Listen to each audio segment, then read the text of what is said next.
ఈరోజు వర్ణమాల, దీనిని ఏమంటాము?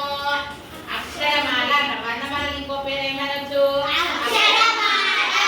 అంటే మనకి రెమిడియేషన్ క్లాస్ అంటే వర్ణమాల రాని వాళ్ళకి ఒకసారి మళ్ళీ క్లుప్తంగా చెప్తా వినండి.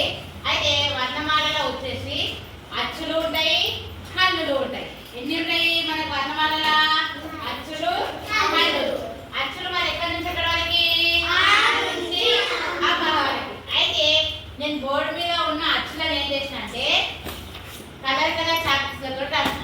మరి ఎందుకు ఆ విధంగా రాసిన అంటే ఈ పలికే విధానంలో తేడా ఉంటే ఆ తేడాను మీరు ఏం చేయాలి? గమనించాలని ఆ విధంగా రాసిన అన్నమాట మనోజ్. అయితే ఇదేంటి?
తోటి రాసిన. మరి ఈ తేడా ఎందుకు రాసిన? మరి మీకు వర్ణమాలు వస్తాయి, కాకా గాగా ఇది వస్తున్నాయి, కానీ వాటిని ఏ అక్షరాన్ని ఏ విధంగా పలకాలి అనేది మీరు ఏం చేస్తున్నారు?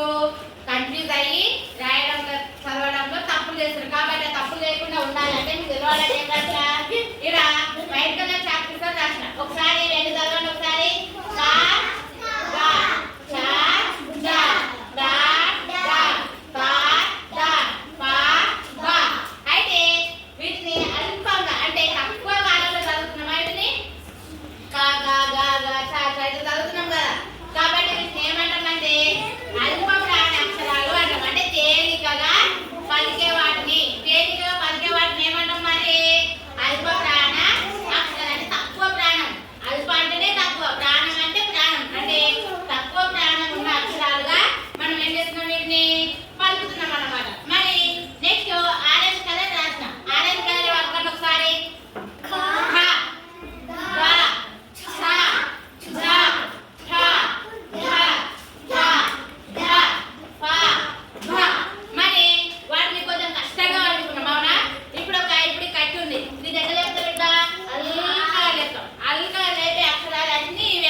మొత్తం చెప్పాలంటే అని ఇట్లా చెప్తాం కదా, ఆ విధంగా ఈ అక్షరాలను కలుపుతున్నాం అనమాట. అంటే ఇవి అల్పంగా వాళ్ళకి ఏమో అల్ప ప్రాణాక్షరాలు, కొంచెం బరువు, మన పైన బరువు పడితే ఏ విధంగా అయితే మనం ఫీల్ అవుతామో బరువుగా వాళ్ళకి ఏమో మహా ప్రాణాక్షరాలు. ఒకసారి పడకండి అందరు. కా ఖ గా ఘ ఞ చ ఛ జ ఝ నీ ట ఠ డ ఢ ణ స థ గ ఘ న ప ఫ బ భ మ. అయితే కింది పని చెప్తా నేను. అయితే ఇక్కడ ఖ ఇవేమో మామూలుగా వాడుతున్నాం. ఖ అనేటప్పుడు మనకు అపాలానికి నాలుగు అనేది తాగాలన్నమాట. మహాప్రాణ అక్షరాలను వాడేటప్పుడు ఖ పలకండి ఒకసారి. ఖ ఘ ఝ ఝ ఠ ఢ హ ధ. ఆ విధంగా అంటే ఈ వరకు ఫ బ అంటే అక్కడ వరకు మన టంగ్ అనేది కపాలానికి తాగి అందుకే వాటిని ఏమంటాము మహాప్రాణాక్షరాలని అంటాం అనమాట. నెక్స్ట్ అల్ప ప్రాణాక్షరం అయిపోయింది, మహాప్రాణాక్షరాలు అయిపోయింది. అయితే బా వరకు అయిపోయింది. మా యా ర ల వ. ఈ షే ష స హ ఉన్నాయి వీటిని ఊష్మాలు అంటాం. అంటే ఊది పలుకుతాం ఇలా. షే ష స హ అంటే ఏదైనా ఊపినప్పుడు, ఇప్పుడు దీపం ముట్టిస్తాం పలికేటప్పుడు ఉఫ్ఫాలు ఊపుతామా, ఊపినప్పుడు ఏ విధంగా అయితే పలుకుతామా అంటే ఊది పలుకుతాం అన్నమాట. వాటిని షే ష స హ ఊష్మాలు అని అంటాం. అయితే మీకు వర్ణమాలు అన్ని గుర్తుంటాయి, అన్ని రాస్తారు. కానీ చిన్న చిన్న మిస్టేక్ చేస్తారు అనమాట. ఏమేమి చేయాలి అంటే ఇక్కడ చూడండి, ఇంతకుముందు ఆల్రెడీ చెప్పిన రూ రాయమంటే ఏం చేస్తారు మీరు? మీకు రూ అని తెలుసు కానీ భూ అని రాస్తారు. మరి భూ కరెక్ట్ అది. రూ అంటే మొత్తం ఎన్ని ఉండాలి? 1 2 3 అన్ని సీక్వెన్స్ గా ఒకే లైన్ గా ఒకే విధంగా ఉండాలన్నమాట. అది రూ. ఓకేనా? ఇంకా చేసే మిస్టేక్స్ ఏంటి అంటే వా పా మధ్యగా వా ఎట్లుంటుంది మరి? వా పలకటేమో దానికి ఆనుకొని ఉండదు. ఎవరైనా సౌండ్ చేసేది పా ఎట్లుంటుంది మరి? ఇట్లా దూరంగా ఉంటుంది అనమాట. అంటే ఈ తలకంటూ దీనికి ఆనది, వాకి పాకి తేడా అనేది ఉండదు. ఇంకా కొన్ని అక్షరాలు మీరు తప్పు చేసేది చెప్తారు చూడండి, అవి చేయొద్దు, మళ్ళీ చేయరాదు. ఇంకోటి ఏంటి, ఇప్పుడు సా ఉంది, సాపే గోబే సా ఉంది. ఓకే, మరి ఏమో సా, మరి ఇదేంటి? మరి సాకు నాకు తేడా ఏమి చెప్పండి. సాకు తలకంటూ సపరేట్ ఉంది. సా కింది రాయాలి, పైన తలకట్ట. నాకేముంది? తలకట్ట అనేది ఆనుకొని ఉందన్నమాట. అంటే ఇదేమో సా, ఇదేమో నా. ఇంకొకటి ఇదేంటి? రా. మరి ఇదేంటి? రా. అంటే రానేమో మామూలుగా రాస్తాం, సానేమో లోపల డాట్ ఉంటుంది అన్నమాట. ఓకే, ఇది రా రా. ఇంకా మీరు చేసేది ఏంటి అంటే ఇక్కడ చూడండి, ఇదేమో ఓ, ఇదేంటి? జా, ఇదేంటి? బా. మూడు ఒకేలా పడుతున్నాయి కదా. ఫస్ట్ క్లాస్ ఒకసారి ఇక్కడ చూడండి. ఇదేంటి? ఓ, ఇదేంటి? జా. ఓ జా సేమ్ ఉంటుంది కానీ ఇక్కడ ఓకి ఇది ఉంటుంది, జాకేమో ఇది ఉంటుంది అనమాట. మళ్ళీ బా ఏది ఉంటుంది మరి? దీనికి సమానంగా ఇట్లా పైకి వచ్చి ఉంటుంది అనమాట. ఇదేంటి? బా. ఇదేమో ఓ, ఇదేమో జా, ఇదేమో బా. మరి ఇంకా చేసే మిస్టేక్స్ ఏంటి అంటే చూడండి, ఇదేంటి? మా. మాకి సున్నా ఏ విధంగా గీయాలి మరి? చిన్నగా గీయాలి. యాకి ఏ విధంగా గీయాలి? పెద్దగా గీయాలి. ఇదేమో మా, ఇదేమో యా. ఇవి చిన్న తప్పులు అంటే మీకు వస్తాయి, కానీ మీకు తెలియక చేసే చిన్న తప్పులు ఇంకోసారి చేయొద్దు. ఇక్కడ ఇవి చెప్పండి. ఇదేంటి? న్యా, ఇది నా నా. వీటిని ముక్కుతోటి వండుతాం కాబట్టి అన్నాసికాలు అని గుర్తు పెట్టుకోవాలి. ఏం పెట్టుకోవాలి గుర్తువి? అన్నాసికాలు అని గుర్తు పెట్టుకుంటే సరిపోతుంది. వాటితో వచ్చే పదాలు ఎక్కువ మనకి రావు. ఒకవేళ వచ్చినా పెద్ద డిస్టర్బెన్స్ ఏమి ఉండదు వాటి వల్ల. ఓకేనా? అయితే నెక్స్ట్ చూడండి, ఇది వర్ణమాల గురించిన మొత్తం పూర్తి వివరణ. అంటే మీకున్న సిలబస్ ప్రకారం మీకు ఇంతే. ఓకేనా?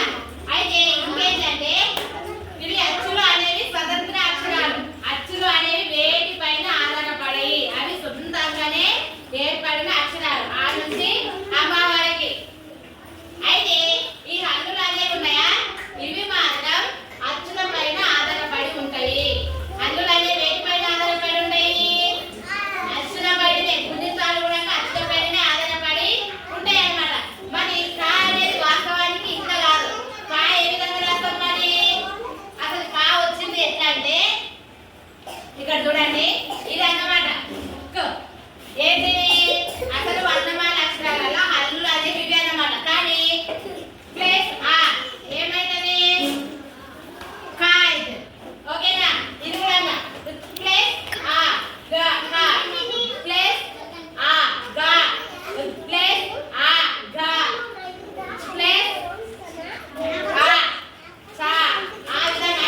వర్డ్స్ అవన్నీ రాస్తాం. మరి ఈ అచ్చులు అనేవి అన్ని అక్షరాలు విడివిడిగా ఉంటాయి అన్నమాట.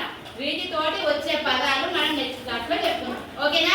ఇందులో ఏమైనా వర్ణమాల అక్షరాల పైన ఏమైనా డౌట్ ఉందా? ఇంకా ఎవరికైనా ఇంకే అక్షరమైన ఏ విధంగా చదవాలి, టీచర్ నాకు చదవడానికి రాదు అన్న వాళ్ళు ఎవరైనా ఉంటే లేచి అడగండి, చెప్తా. ఓకేనా?